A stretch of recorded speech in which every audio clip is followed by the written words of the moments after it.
বাদলদা, পরিস্থিতি জটিল। অনেকদিন কেমন আছেন? খুব ভালো আছি। হেলমেটটা নিয়ে নিন, পরিস্থিতি জটিল। আপনি পড়ে নিন। না না, আমার পড়বো না। আমি পড়ে নিন না, কারণ দিনকাল ভালো না। এটাও এটা এই বাড়ি ভেঙে পড়তে পারে না।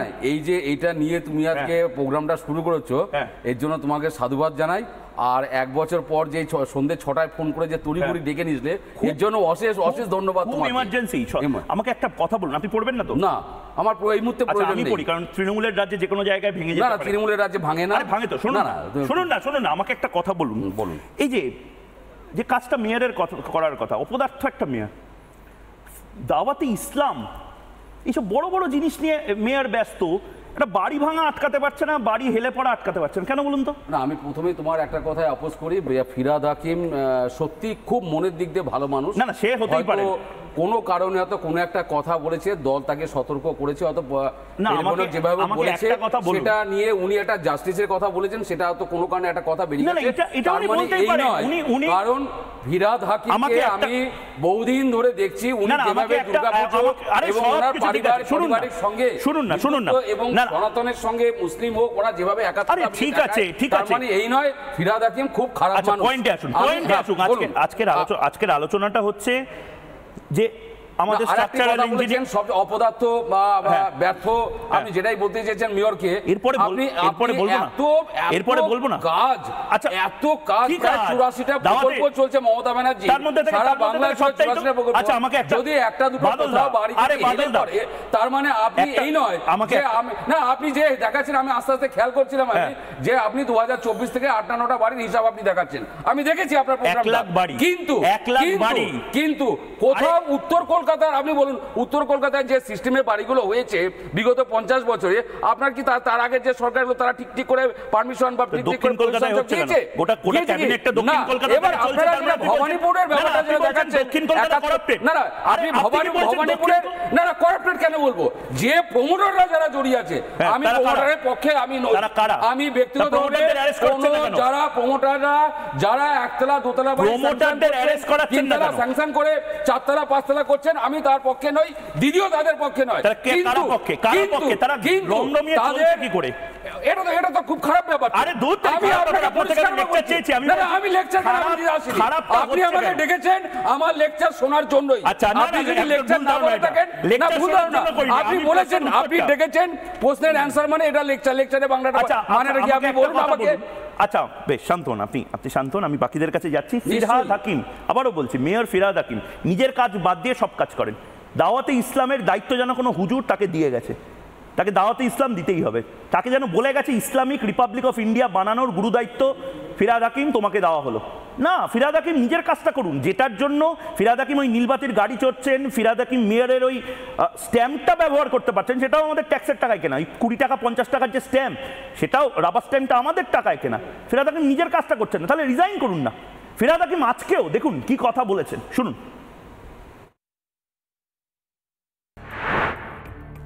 একের পর এক বাড়ি ভেঙেছেন। কলকাতার বাড়ি হেলে পড়েছে বহু বছর ধরে। কুণ্ডুলিয়ার বাড়ি আরিয়ান কোলাপস করেছিল জুনের 19 তারিখ 1989। তখন কমল বোস মেয়র ছিলেন, 11 জন মারা গেছিল।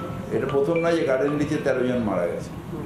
তারপর 8 কলিন লেন, তখনও কমল বোস সাহেব মেয়র ছিলেন, 28/7/2090, সেখানে 25 জন মারা গেছিল। তারপরে ভাঙুর কমপ্লেক্স, যেটা তখন প্রশান্ত চ্যাটার্জি সাহেব মেয়র ছিলেন, সেটায় 13 জন মারা গেছিল। বিশেষ করে আমার আসার পরে যেটা চেষ্টা করেছি ইল্লিগাল বন্ধ করার, কিন্তু অনেকগুলো জায়গায় সেটা হয়ে গেছে। আমি সজল ঘোষের কাছে যাব। Sajal Ghosh, sorry to say, রাজনীতিবিদদের এই লেকচারগুলো আমরা কেন শুনবো? বাড়ি হেলে পড়ছে, এর পরে কলকাতা শহরে একটা ইউনিক মডেল এস্টাবলিশ করছে তৃণমূল কংগ্রেস, যে বাড়ি হেলে পড়ার দায়িত্বটাও যারা বাড়ি কিনছে তাদের এবং প্রমোটারদের। তাহলে সরকারটা চলছে কেন? না, ব্যাপারটা হচ্ছে যে আমি দেখলাম অত্যন্ত নির্লজ্জভাবে একজন মেয়র, তিনি কতজন মরেছে তার আমলে তার ব্যাখ্যা করলেন।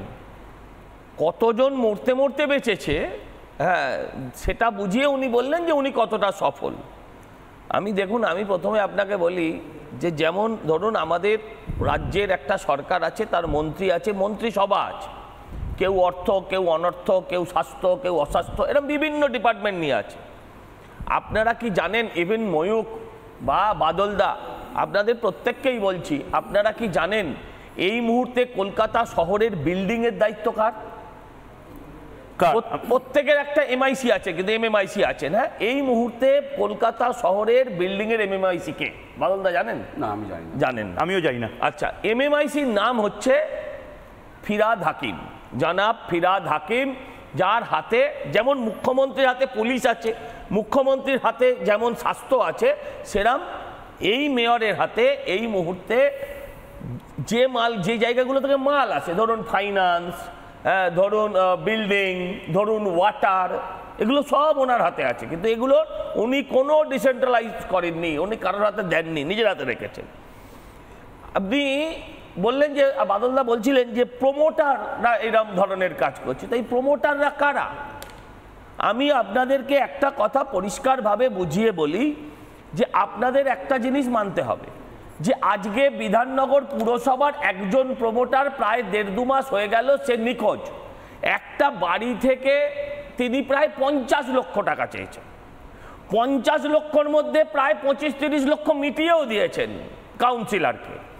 এরপরও টাকা না দিতে পারার জন্য মেরে হসপিটালাইজ করে দিয়েছে। এরপরে আপনি বলুন, এই 50 লক্ষ টাকা দেওয়ার পর লোকটার কাছে দুটো রাস্তা। এক হচ্ছে, হয় তারা নিম্নমানের মেটেরিয়াল ইউজ করবে, নয় তাদের কাছে আরেকটা রাস্তা আছে, স্যাংশন প্ল্যান যত পাচ্ছে তার ওপরে আরো 2টো ফ্লোর চাপিয়ে দেবে। এবারে ধরুন একটা বাড়ির স্যাংশন প্ল্যান হলো 4 তলা, এই 4 তলার ওপরে যদি আবার 2 তলা চাপানো হয়, প্রমোটারের বাধ্য হয়ে কাউন্সিলরের টাকাটা তুলতে। সেটা একজন ব্যবসায়ী, তার ফলে সেই বাড়িটা বেআইনি হয় এবং সেই বাড়িটার ওপরে লোড বিয়ারিং বাড়ে। নানা ধরনের কন্টেন্ট দেখার জন্য লাইক করুন, শেয়ার করুন আমাদের ফেসবুক পেজ, সাবস্ক্রাইব করুন আমাদের ইউটিউব চ্যানেল। পাশাপাশি অন্যান্য ব্রেকিং নিউজের জন্য অবশ্যই চোখ রাখুন রিপাবলিক বাংলায়।